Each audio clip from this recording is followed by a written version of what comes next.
Hello guys, what's up? May adlaw sa tanano. Okay, for today's video guys, mao niya to ang fully assemble nga 906F excavator.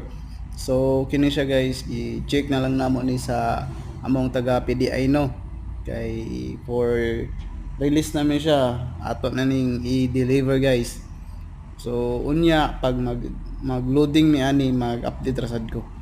Kini na PDI na siya guys, mao niya to ang fully assemble no sa nangita og 906F excavator daghan tag available ana sa ato ang mga excavator. Magsugod ta sa pinakagamay no, mao ni atong pinakagamay nga excavator 906F excavator, then followed by 908E excavator with dozer gapon to, dako lang siya ni ang 908. Then sunod 915E excavator, din 920, 921, then 922E crawler excavator, then ang pinakadako na model is 933 excavator. So ang 933 na to guys, 1.5 cubic bucket capacity ang ato ang 933 na.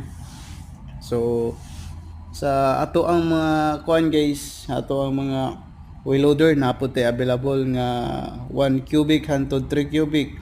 Ang 1 cubic na to is mo to ang ato ang 8160, then ang 2 cubic 835, then ang 3 cubic is 8558 reloader. So daghan kitag available guys. Sa nangita og mga heavy equipment sa Ryugong no, daghan tag available madam sir.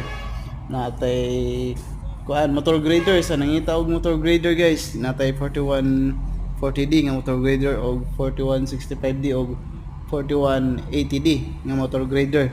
So daghan kitag available nga mga unit diri sa atong yard.